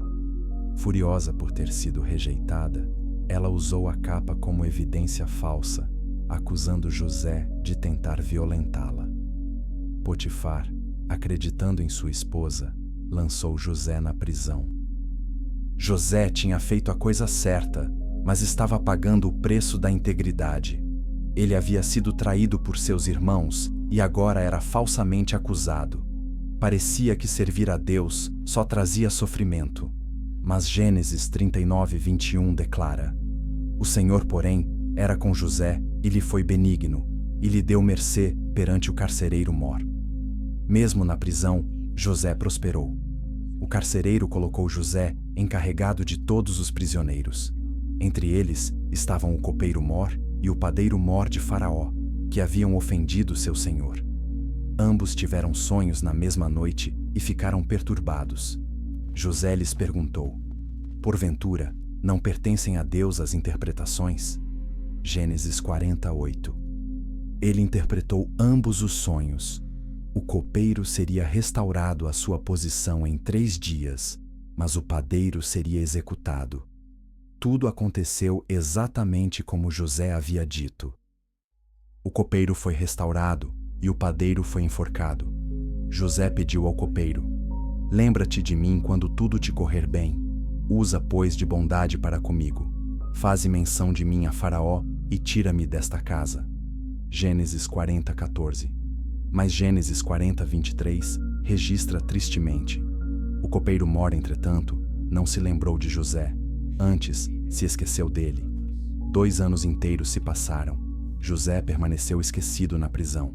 Mas então, Faraó teve 2 sonhos perturbadores. Ele sonhou com 7 vacas gordas sendo devoradas por 7 vacas magras, e 7 espigas cheias sendo devoradas por 7 espigas mirradas. Nenhum dos magos ou sábios do Egito conseguia interpretar. Foi então que o copeiro finalmente se lembrou de José. José foi rapidamente tirado da prisão, barbeado e vestido adequadamente, e trazido perante Faraó. Quando Faraó disse que havia ouvido que José podia interpretar sonhos, José respondeu humildemente: não está isso em mim, mas Deus dará resposta favorável a Faraó. Gênesis 41, 16. José não buscou glória para si mesmo, deu crédito a Deus. José interpretou os sonhos. 7 anos de abundância viriam sobre todo o Egito, seguidos por 7 anos de fome severa. E ele aconselhou Faraó a nomear um administrador sábio para armazenar grãos durante os anos de abundância, para sobreviver à fome. Faraó ficou impressionado e disse: acharemos, porventura, homem como este, em quem há o Espírito de Deus? Gênesis 41, 38. Faraó nomeou José, um escravo hebreu de 30 anos, como segundo no comando de todo o Egito. Ele deu a José seu anel de sinete, vestes de linho fino, uma corrente de ouro e um nome egípcio, Zafenate Paneia, que significa Deus fala e ele vive. José se casou com Asenate, filha do sacerdote Diom, e teve 2 filhos. Manassés: Deus me fez esquecer de todo o meu sofrimento, e Efraim: Deus me fez frutificar na terra da minha aflição. Durante os 7 anos de abundância, José armazenou grãos em quantidade tão vasta que parou de medir porque era além de toda medida. Então veio a fome, exatamente como predito. A fome não afetou apenas o Egito, mas todas as terras ao redor, incluindo Canaã, onde a família de José vivia. Jacó, ouvindo que havia grãos no Egito, enviou 10 de seus filhos para comprar alimentos, mantendo apenas Benjamim, o filho mais novo de Raquel, em casa por medo de perdê-lo também. Quando os irmãos chegaram ao Egito e se curvaram diante do governador pedindo comida, não reconheceram que era José. Mas José os reconheceu imediatamente. Seus sonhos de 20 anos atrás estavam se cumprindo. Comente abaixo se você já percebeu como Deus estava trabalhando através de todo o sofrimento de José. E prepare-se para o capítulo final, onde descobriremos como esta história termina e o que ela revela sobre o plano eterno de Deus. Capítulo 12. O plano divino. Revelado. José testou seus irmãos duramente. Ele os acusou de serem espiões e os colocou na prisão por 3 dias. Depois disse que um deles deveria ficar como refém, enquanto os outros voltavam com o irmão mais novo para provar que não eram espiões. Gênesis 42, 21, 22. Registra a conversa entre os irmãos, não sabendo que José entendia hebraico. Então, disseram uns aos outros: na verdade, somos culpados, no tocante a nosso irmão, pois lhe vimos a angústia da alma, quando nos rogava. e não lhe acudimos. Por isso, nos sobrevém esta ansiedade. Rúben lhes respondeu: Não vos disse eu, não pequeis contra o menino? Mas não me atendestes. Por isso, eis que o seu sangue é requerido. José, ouvindo isto, se retirou e chorou. A culpa havia atormentado seus irmãos por 2 décadas. O arrependimento estava operando em seus corações. José reteve Simeão como refém e enviou os outros de volta com seus sacos cheios de grãos e o dinheiro que haviam pago secretamente devolvido em suas sacas. Quando Jacó ouviu que eles precisavam levar Benjamim ao Egito, recusou absolutamente. José já não existe, Simeão tampouco, e a vez de levar Benjamim. Todas estas coisas vieram sobre mim. Gênesis 42, 36. Mas a fome continuou, e finalmente Jacó concordou, enviando presentes e dinheiro dobrado. Quando os irmãos retornaram ao Egito com Benjamim, José os recebeu em sua casa para uma refeição. Vendo Benjamim, seu irmão pleno pelo lado materno, José se comoveu para com seu irmão, e procurando onde chorar, entrou na sua câmara e chorou ali. Gênesis 43, 30. Depois de se recompor, ele serviu a refeição, colocando Benjamim numa posição de honra e dando-lhe porções 5 vezes maiores que as dos outros. Na manhã seguinte, José enviou seus irmãos de volta, mas ordenou secretamente que sua taça de prata fosse colocada no saco de Benjamim.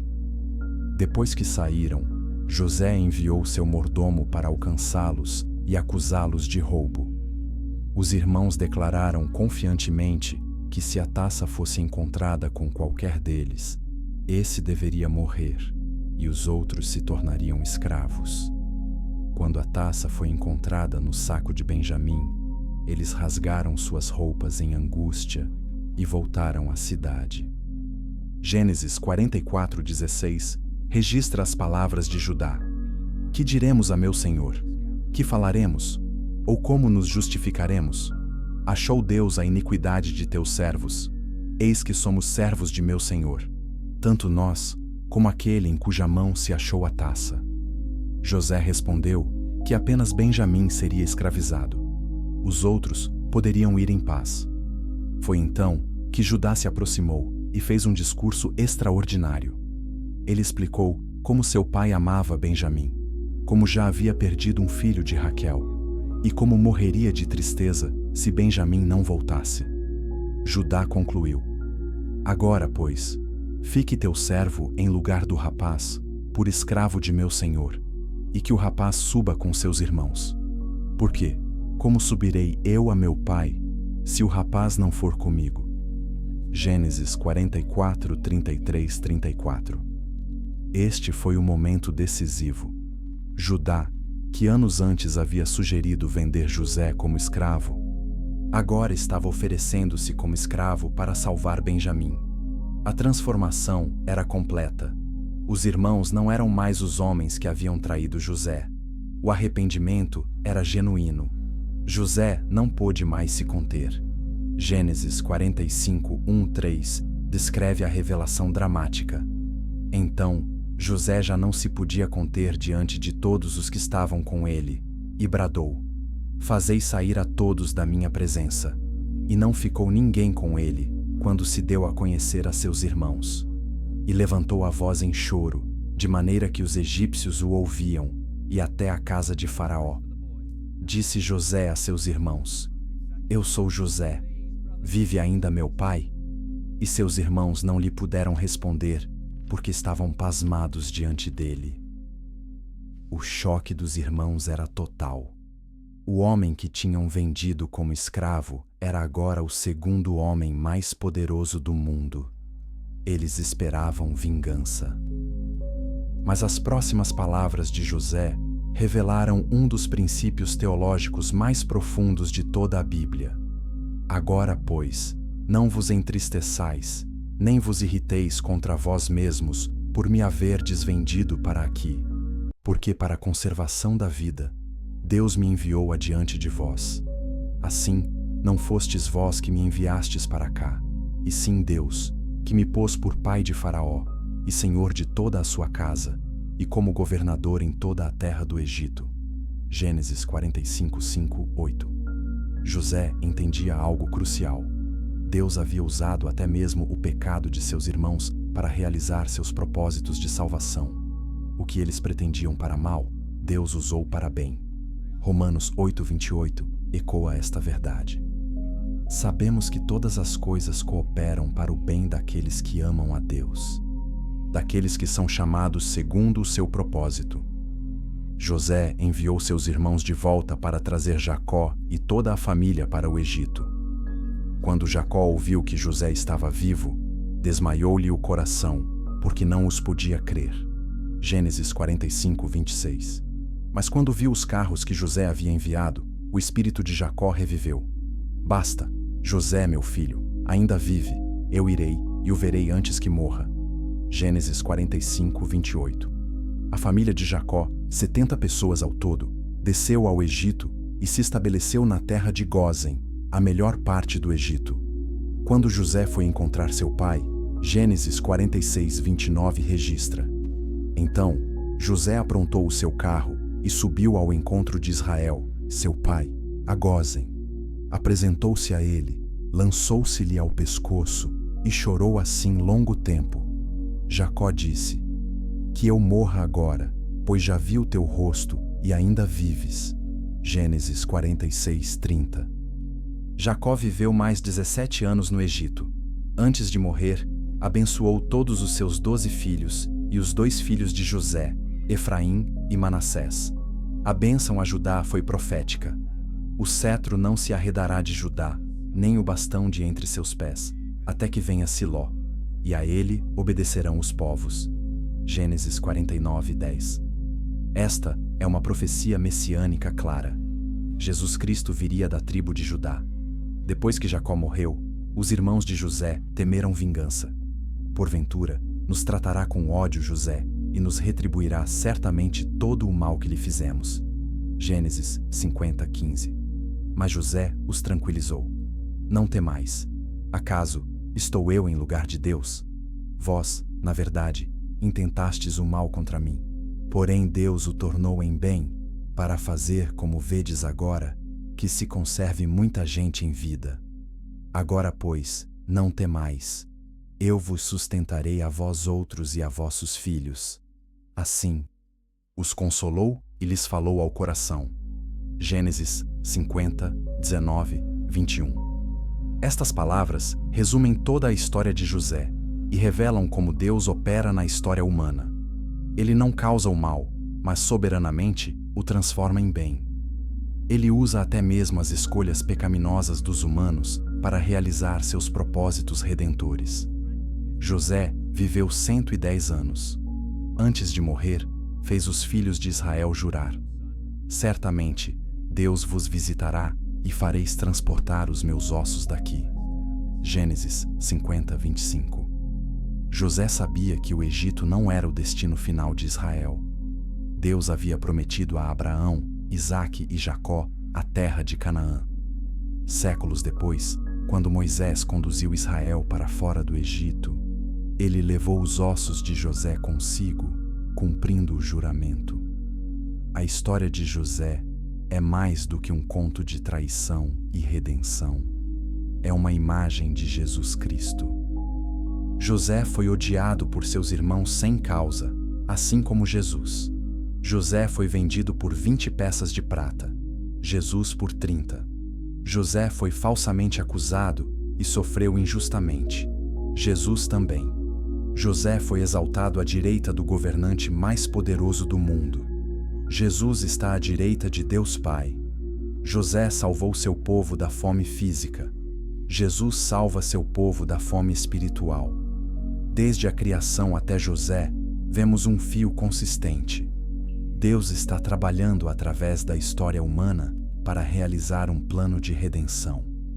Apesar do pecado humano, da rebelião angelical, da corrupção crescente, Deus preserva um remanescente e avança seu propósito. A promessa feita em Gênesis 3,15, de que o descendente da mulher esmagaria a cabeça da serpente, permaneceu intacta através de todas as gerações.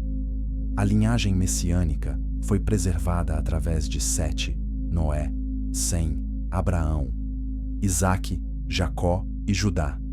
1500 anos após José, esta linhagem produziria o rei Davi. Mais 1000 anos depois, nasceria em Belém o descendente prometido, Jesus Cristo, da casa de Davi, da tribo de Judá, da semente de Abraão, da linhagem de Sete, descendente de Adão, filho de Deus. Tudo o que estudamos desde a criação aponta para esta verdade central. Deus nunca abandonou a humanidade. Apesar da queda, do dilúvio, da dispersão em Babel, Deus estava consistentemente trabalhando para trazer salvação. Cada promessa foi cumprida. Cada profecia se realizou. E a maior promessa de todas, a vinda do Messias, foi cumprida quando Jesus nasceu, viveu uma vida perfeita, morreu pelos nossos pecados e ressuscitou ao terceiro dia. A história que começou em um jardim terminará em um jardim, a Nova Jerusalém, descrita em Apocalipse 21, 22. A árvore da vida, da qual Adão e Eva foram banidos, estará novamente acessível. O relacionamento quebrado entre Deus e a humanidade será restaurado completamente. A serpente será finalmente esmagada e lançada no lago de fogo. E aqueles que colocaram sua fé em Jesus Cristo viverão eternamente na presença de Deus. Esta é a história da Bíblia. Esta é a história da redenção. E esta é a promessa para todos que creem. Não importa quão escuro o presente pareça, Deus está trabalhando seu plano perfeito. Assim como José disse a seus irmãos, podemos dizer a nós mesmos: o que outros intentaram para mal, Deus transforma em bem. Se esta jornada através da história bíblica tocou seu coração, compartilhe este vídeo com alguém que precisa entender o plano eterno de Deus. Inscreva-se para mais estudos profundos da Palavra de Deus. Deixe um like se você está vendo como toda a história aponta para Jesus Cristo. E comente abaixo qual parte desta história mais impactou você. Que Deus abençoe você e guie seus passos enquanto você continua descobrindo as verdades eternas de sua palavra. Desde a criação até a eternidade, Deus é fiel, Deus é poderoso e Deus é amor. Amém.